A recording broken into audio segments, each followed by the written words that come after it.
Al iniciar este nuevo trimestre miraremos de cerca cómo desde el principio Dios ha querido revelar a su Hijo. La Biblia es la palabra de Dios, y Cristo es su tema principal.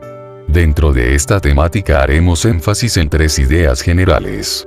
La primera es relacionar al estudiante con los pasajes bíblicos, donde Cristo es presentado en forma figurada. Nuestro segundo énfasis es que la persona del Salvador pueda convertirse en inspiración de vida para el discípulo cristiano.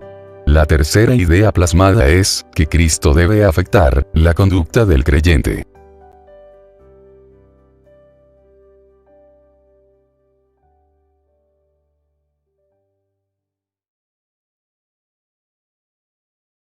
Estudio Bíblico 3. Melquisedec, tipo de Cristo, nuestro sumo sacerdote. Iniciemos con los datos generales del estudio de hoy.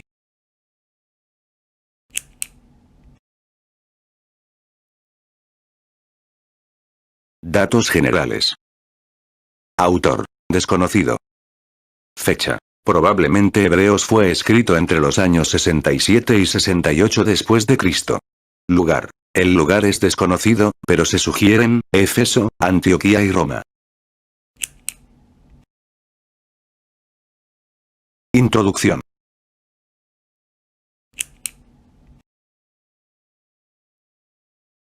Introducción. Al estudiar la palabra de Dios, hallamos a Cristo en ella. Por toda la Escritura Él es el tema central. Cuando leemos la historia del encuentro entre Melquisedec y Abraham, debemos hacer una parada en la lectura, y hacernos algunas preguntas. Las respuestas correspondientes nos hacen ver que Dios dejó en dicha historia otro tipo claro de su Hijo. En el presente estudio, vamos a concentrarnos en la identidad de Melquisedec, para compararla con Cristo, nuestro sumo sacerdote. Podremos ver cómo Cristo llena todas las expectativas señaladas en el Antiguo Testamento, especialmente aquellas relacionadas con nuestra redención.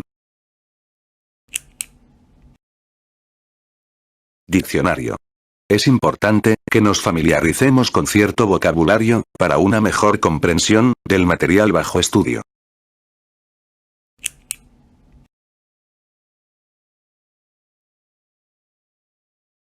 Diccionario. Salem. Es el equivalente de la palabra hebrea, shalem, que significa completo, amigable, íntegro, pacífico, perfecto. Se conoce como el nombre anterior de Jerusalén. Justicia. Es el sustantivo griego, dikalosune, y tiene el sentido de equidad de carácter o acto, justificación. Viene de una raíz que significa equitativo, inocente, santo. Fiador. Es la traducción del griego, enguos, y significa comprometido. La raíz de este vocablo denota posición en lugar, tiempo o estado, implica instrumentalidad. Inmutable. Viene del griego, aparábatos, y conota algo que no pasa, que es intransferible, perpetuo. Sublime. Esta palabra viene del griego, hupseios, que significa encumbrado en lugar o en carácter alto. Viene de una raíz, que significa elevación, altitud, cielo, exaltación. Perfecto. Se traduce de la palabra griega, teleioro, y tiene el significado de completar, lograr, consumar, hacer, acabar, cumplir.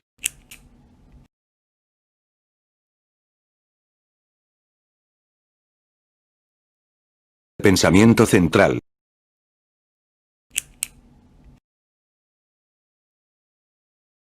Pensamiento central. Los cristianos, estamos bajo un mejor pacto que el de la ley, por tanto, tenemos en Cristo, un mejor sumo sacerdote. Los seres humanos, necesitamos la redención, porque nacemos destituidos de Dios. Romanos 3, 23. El pecado nos ha dejado, en una condición deplorable, en relación con el Creador. Por tanto, la Biblia enseña, que solo la sangre puede remitir el pecado. Hebreos 9, 22. El pacto de la ley, demandaba la sangre de animales, pero en el nuevo pacto, tenemos la sangre preciosa de Cristo, como de un cordero sin mancha, y sin contaminación. Primera de Pedro 1, 19. Resulta maravilloso comprender, que la salvación es obra de Dios. Texto áureo.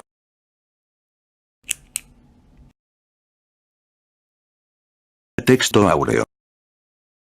Por lo cual puede también salvar perpetuamente a los que por él se acercan a Dios, viviendo siempre, para interceder por ellos. Hebreos 7, 25. Reflexiona en el texto áureo. Observemos el alcance perpetuo de nuestra salvación. Los creyentes debemos tener una disposición constante a alabar a Dios, al recordar que, con una sola ofrenda, nuestro Señor hizo perfectos para siempre a los santificados. Hebreos 10, 14. Debemos conducirnos de tal manera, que demos honor a la vocación, con que fuimos llamados. Efesios 4, 1. Lectura bíblica.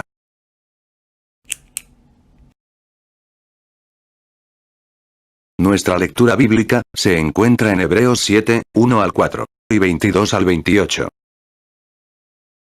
Hebreos 7, 1 y 2.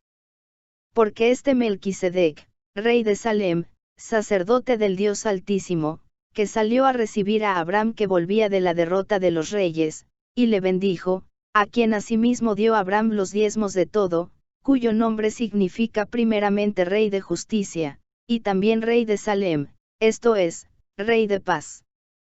En Génesis 14, 18-20 se menciona a Melquisedec por primera vez. Ahora, en Hebreos 7, el escritor lo presenta claramente como un tipo de Cristo. Veamos la enseñanza. El versículo 1 de Hebreos 7 nos da su nombre, y luego su doble oficio como rey y sacerdote. El orden de Melquisedec, atribuido al Mesías, lo diferencia de los sacerdotes según la ley, los cuales solamente eran sacerdotes. Pero Cristo, cual Melquisedec, es rey y sacerdote. Cristo es, asimismo, Rey de Reyes, Apocalipsis 19:16. Su oficio de sacerdote de Dios hablaba también de Cristo como sumo sacerdote para siempre. Aquel sacerdocio revela además, que Dios mismo estableció el culto donde se ofrecía una víctima por el pecado. Debemos recordar, que aunque Dios aborrece el pecado, ama al pecador y provee el remedio para reconciliarlo consigo mismo. La segunda parte del versículo 1 hace ver, cómo aquel rey y sacerdote, salió a recibir a Abraham, sacó pan y vino, y pronunció palabras de bendición sobre él. Génesis 14, 18 y 19. Aquellos dos elementos concuerdan con el pan y la copa que Cristo dio a sus discípulos la noche de la Pascua. Mateo 26, 26 al 28. Aquello simboliza, el cuerpo de nuestro Señor partido, y su sangre derramada, para la remisión de nuestros pecados. No existe ninguna bendición mayor que el haber sido salvos por el sacrificio de Cristo en la cruz. Debemos desarrollar un sentido responsable de gratitud al Señor y vivir acorde a esa gracia que hemos recibido. El versículo 2 hace notar, primero, la práctica del diezmo por parte de Abraham a Melquisedec. Con su diezmo, Abraham reconoce que aquel rey y sacerdote era representante del único Dios y, por tanto, superior a él. Aquí aprendemos que el diezmo no es una práctica que comenzó con la ley, sino anterior a ella. Cada creyente debe aprender a honrar al Señor con sus bienes. Proverbios 3:9. La segunda parte del versículo 2, presenta a Melquisedec como rey de justicia, y también rey de paz. El orden de estos atributos de rey es correcto, primero debe reinar la justicia para que, entonces, haya paz. Tal como lo dijo Isaías 32, 1, el reino del Mesías es para justicia. Nos conviene permanecer afianzados en la justicia de Cristo, porque entonces, el príncipe de paz estará con nosotros. Isaías 9:6b.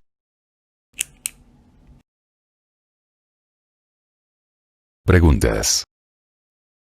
¿Cuál es el nombre del personaje que sale al encuentro de Abraham, y qué significa su nombre?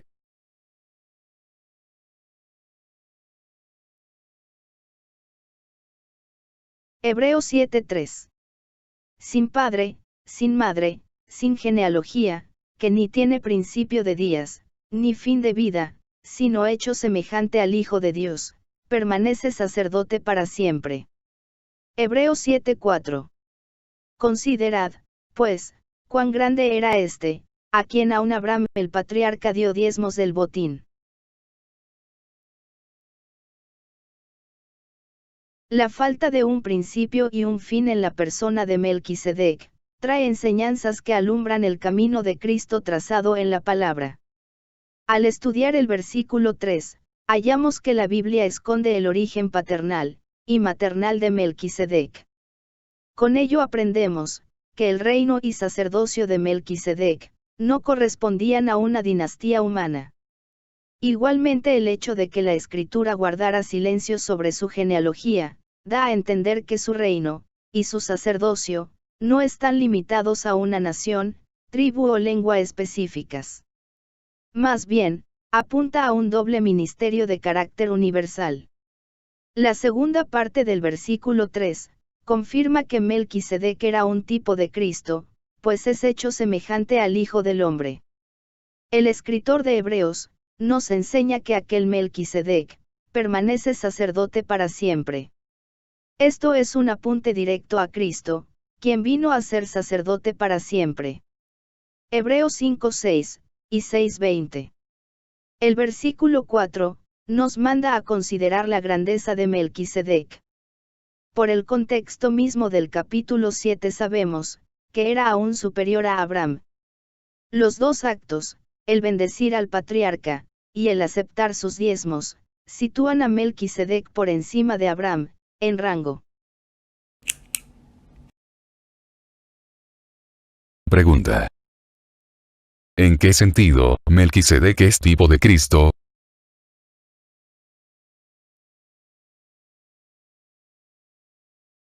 Hebreos 7:22. Por tanto, Jesús es hecho fiador de un mejor pacto. Hebreos 7:23. Y los otros sacerdotes llegaron a ser muchos, debido a que por la muerte no podían continuar. Al leer el versículo 22, sabemos de inmediato que Jesús es hecho fiador de un mejor pacto. El sacrificio de Jesús en la cruz logró expiar nuestros pecados y reconciliarnos con Dios. Ello dio inicio al nuevo pacto, donde se da el perdón por gracia al pecador arrepentido. Al ser fiador, Él está comprometido con la salvación de todos los que lo reciben como Señor y Salvador. El versículo 23 marca otra diferencia entre Cristo y los sacerdotes bajo la ley. La cantidad enorme de sacerdotes que hizo falta a través de los siglos que duró la ley, debido a su propia muerte física.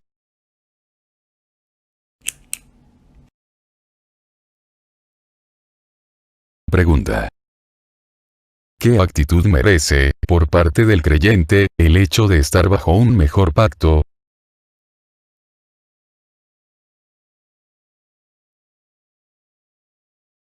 Hebreos 7:24 y 25.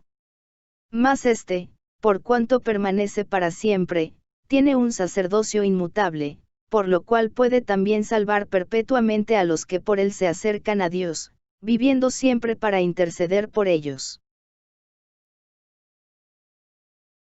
El versículo 24 completa el argumento de la superioridad del sacerdocio de Cristo, en comparación al orden de la ley. Los sacerdotes, bajo el antiguo sistema de culto, morían y debían ser reemplazados. Mas Cristo, después de morir para quitar de en medio el pecado, Hebreos 9:26, resucitó de entre los muertos. El mayor testimonio de nuestra fe está contenido en esta declaración: Cristo permanece para siempre. Él murió como el Cordero de Dios, pero ascendió al cielo, en inmortalidad.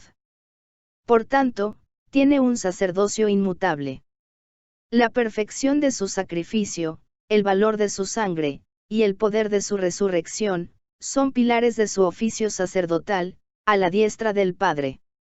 El versículo 25, nos enseña, cómo la posición de Cristo, a la diestra del Padre, y su inmutable sacerdocio, le permiten salvarnos perpetuamente. En el griego, la expresión, salvarnos perpetuamente, significa, salvarnos hasta la culminación. Por eso, la palabra presenta a Cristo, no solo como el autor de nuestra fe, sino también, como el consumador de ella. Hebreos 12:2. En la segunda parte del versículo 25 de Hebreos 7, el escritor enseña, que esa continuidad sacerdotal de Cristo, es a favor de los que, a través de él, se acercan a Dios. 7 veces en la epístola a los Hebreos, se habla de acercarnos a Dios. Debemos aprender, que podemos acceder a Dios, porque Cristo nos ha hecho aceptos, al pagar por nuestros pecados. Al usar el privilegio de acercarnos a Dios, no lo debemos hacer solamente, para demandar favores divinos, sino más bien, con la actitud de ofrecer sacrificios de alabanza. Hebreos 13:15. Como inseparable labor del oficio sacerdotal de Cristo, sabemos, que Él vive siempre para interceder por nosotros. Cuando somos tentados, el Señor es poderoso para socorrernos. Hebreos 2:18. Los hermanos debemos practicar también, la intercesión, los unos por los otros. Santiago 5:16.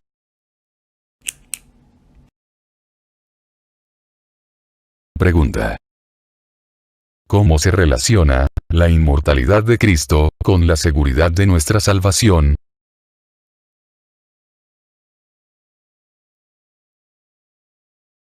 Hebreos 7:26. Porque tal sumo sacerdote nos convenía, santo, inocente, sin mancha, apartado de los pecadores, y hecho más sublime que los cielos. El versículo 26, habla a nuestro favor, al dejar claro, cómo nos conviene nuestro sumo sacerdote. Otra vez, se establece la supremacía moral de Cristo, con respecto a los sacerdotes bajo la ley. Ninguno de aquellos era perfecto, pero Cristo es el único, que nunca hizo maldad, Él es el Santo de Dios. Isaías 53:9, Marcos 1:24. Por tanto, satisface todas las necesidades del hombre pecador. De todos los males que aquejan al hombre, no hay ninguno más horrible que el pecado. Ahora, Cristo llevó nuestro pecado sobre su cuerpo, y eso se convierte, en el favor más grande que podemos recibir de la gracia divina. La segunda parte del versículo 26, es un himno de exaltación al carácter de Cristo. Él es santo, tiene piedad absoluta, en armonía con el carácter de Dios. Las demandas del Dios Santo al hombre, hallan en Cristo, plena satisfacción. En el idioma griego, el término, santo, identifica a una persona que cumple todas las obligaciones divinas, tanto en su carácter, como en su labor. También, Cristo es inocente, o sea, está libre de toda malicia y engaño. Igualmente, Él es sin mancha, que equivale a una conducta intachable, sin impureza, ni contaminación moral. El escritor añade, que Cristo es apartado de los pecadores. Con ello entendemos, que se identifica con los pecadores, pero no participa de sus pecados. Más bien, les llama al arrepentimiento, Mateo 9:13. Finalmente, el versículo 26 presenta a Cristo, como aquel que es más sublime que los cielos. Ello significa, un sello divino de aprobación a su persona, y a su sacrificio expiatorio a nuestro favor.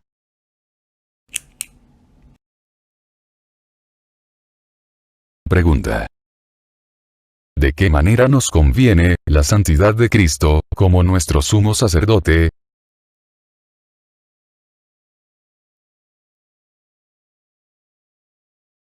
Hebreos 7:27. Que no tiene necesidad cada día, como aquellos sumos sacerdotes, de ofrecer primero sacrificios por sus propios pecados, y luego por los del pueblo, porque esto lo hizo una vez para siempre, ofreciéndose a sí mismo. Hebreos 7:28. Porque la ley constituye sumos sacerdotes a débiles hombres, pero la palabra del juramento, posterior a la ley, al Hijo, hecho perfecto para siempre. Esta porción bíblica presenta a Cristo en su perfección. Él no tiene que ofrecer sacrificios por sus propios pecados. En el versículo 27, nuestro sumo sacerdote, otra vez aparece diferenciado, superlativamente, de aquellos sacerdotes bajo la ley. Aquellos tenían que ofrecer diariamente sacrificios por sus propios pecados, pero Cristo no. El sacrificio de nuestro Señor es único, y no se necesitará jamás que sea repetido. El versículo 28 presenta a Cristo, como un sacerdote constituido divinamente. A diferencia de la manera como Cristo fue constituido sumo sacerdote, la ley constituye para este oficio, a débiles hombres. Ello habla de la fragilidad de la vida humana, en referencia a la muerte, y también, identifica la debilidad moral de todos los hombres, aunque tuviesen un ministerio sacerdotal. Por esa flaqueza propia del ser humano, era necesario que los sacerdotes ofrecieran sacrificios, primero, por sus propios pecados, antes que por los del pueblo. Por esa misma inconsistencia, los sumos sacerdotes debían ser sustituidos al morir. Posteriormente a la ley, Dios mismo juró a su Hijo, que le haría sumo sacerdote para siempre. Y la palabra enseña, que el Hijo de Dios fue hecho perfecto para siempre. La expresión hecho perfecto, no quiere decir, que alguna vez no lo fuera, sino que hasta el fin de su carrera, mostró su absoluta perfección.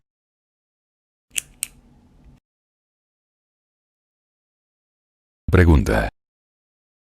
¿En qué sentido es superior el nuevo pacto al de la ley?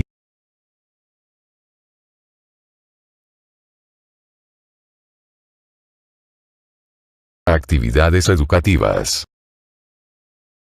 Responde la siguiente pregunta. ¿Cuáles son las similitudes entre Melquisedec y Cristo? No olvides pausar el video.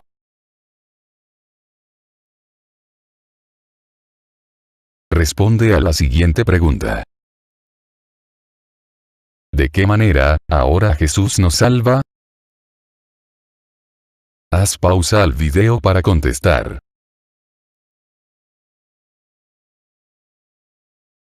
Realiza la siguiente tarea. Contrasta entre el sacerdocio de la ley mosaica y el de Cristo, haciendo una lista de las diferencias. Haz pausa para contestar. Discute en la clase. Enseñanza. Los creyentes debemos agradecer la mediación de Cristo a la diestra del Padre, pues desde allí intercede siempre a nuestro favor.